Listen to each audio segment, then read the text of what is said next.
ಕರ್ನಾಟಕ ರಾಜ್ಯದ ಭಾರತೀಯ ಜನತಾ ಪಾರ್ಟಿಯ ಪ್ರಮುಖ ನಾಯಕರುಗಳು 12 ಜನ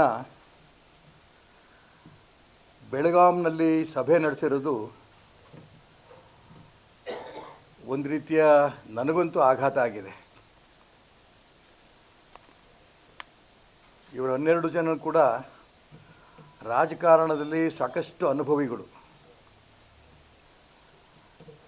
ಜೊತೆಗೆ ಪಕ್ಷವನ್ನು ಕಟ್ಟಿರೋರು.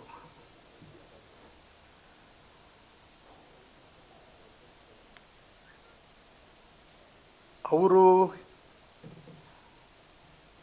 ಏನೇನು ನೋವುಗಳನ್ನು ಅನುಭವಿಸಿದ್ದಾರೆ ಅದನ್ನು ಇನ್ನೂ ಬಹಿರಂಗವಾಗಿ ಅವ್ರು ಹೇಳ್ತಾ ಇಲ್ಲ. ಆದರೆ ನಾವೊಂದು ಪಾದಯಾತ್ರೆ ಮಾಡ್ತೀವಿ ಕೂಡಲ ಸಂಗಮದಿಂದ ಬಳ್ಳಾರಿ ತನಕ ಅನ್ನೋಂಥ ಮಾತನ್ನು ಹೇಳಿದ್ದಾರೆ. 17ನೇ ತಾರೀಕಿನಿಂದ ಮಾಡ್ತೀವಿ ಅಂತ.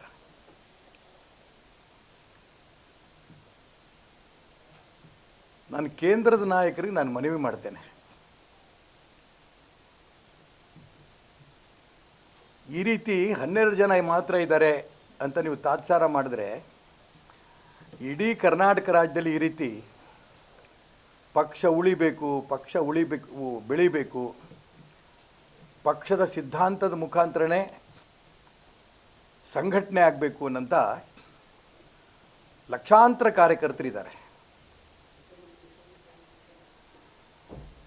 ಇವರು 12 ಜನ ಒಂದು ಸಭೆ ಮಾಡಿದ್ದಾರೆ. ಈಗ ಮತ್ತೆ ನಾವು ಬೆಂಗಳೂರಲ್ಲಿ ಒಂದು ಸಭೆ ಮಾಡ್ತೀವಿ ಅಂತ ಹೇಳಿದ್ದಾರೆ. ಇದು ರಾಜ್ಯದ ಅಧ್ಯಕ್ಷರನ್ನ ಬಿಟ್ಟು ನಡೀತಾ ಇರೋಂಥ ಸಭೆಗಳು.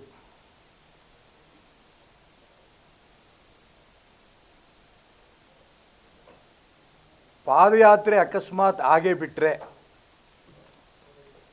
ನಾನು ಕೇಂದ್ರ ನಾಯಕರಿಗೆ ಹೇಳಕ್ಕೆ ಇಷ್ಟಪಡ್ತೇನೆ, ಪ್ರತಿ ತಾಲೂಕಲ್ಲೂ ಕೂಡ ಭಾರತೀಯ ಜನತಾ ಪಾರ್ಟಿ 2 ಗುಂಪಾಗುತ್ತೆ.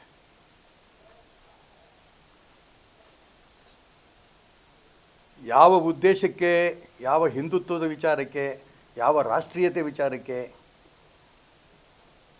ಇಡೀ ದೇಶದಲ್ಲಿ ಭಾರತೀಯ ಜನತಾ ಪಾರ್ಟಿ ಕಟ್ಟಿದರೋ ಅದೇ ರೀತಿ ಕರ್ನಾಟಕ ರಾಜ್ಯದಲ್ಲೂ ಕೂಡ ಅನೇಕ ವರ್ಷಗಳು ಹಿರಿಯರು ತಪಸ್ಸು ಮಾಡಿ ಕಟ್ಕೊಂಡ್ಬಂದಿರೋಂಥ ಪಾರ್ಟಿ ಭಾರತೀಯ ಜನತಾ ಪಾರ್ಟಿ. ಅದೇ ವಿಚಾರ, ಅದೇ ಸಿದ್ಧಾಂತವನ್ನು ನಂಬಿ ಲಕ್ಷಾಂತರ ಜನ ಕಾರ್ಯಕರ್ತರು ಕೆಲಸ ಮಾಡ್ತಾ ಇದ್ದರೂ ಕೂಡ ಇದರಲ್ಲಿ ಬಹಳ ಜನಕ್ಕೆ ನೋವಿದೆ.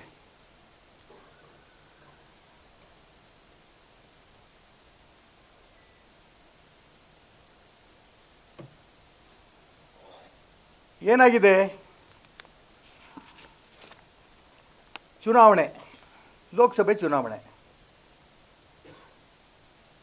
ರಾಜ್ಯದ ಅಧ್ಯಕ್ಷರನ್ನ ವಿಜೇಂದ್ರ ಅವ್ರನ್ನ ಮಾಡಿದ ನಂತರ ಎಲ್ಲರ ಮನಸ್ಸಿನಲ್ಲೂ ಕೂಡ ಆಶ್ಚರ್ಯ. ಯಡಿಯೂರಪ್ಪನವ್ರ ಮಗ ಅನ್ನೋಂಥ ಒಂದೇ ಕಾರಣಕ್ಕೆ ಒಂದೇ ಕುಟುಂಬದ ಕೈಯಲ್ಲಿ ಪಕ್ಷ ಕೊಟ್ಟರೆ ಎಷ್ಟು ಮಟ್ಟಿಗೆ ಸರಿ? ಇದು ಇಡೀ ರಾಜ್ಯದ ಭಾರತೀಯ ಜನತಾ ಪಾರ್ಟಿ ಕಾರ್ಯಕರ್ತರಲ್ಲಿ ಗೊಂದಲ ಶುರುವಾಯಿತು.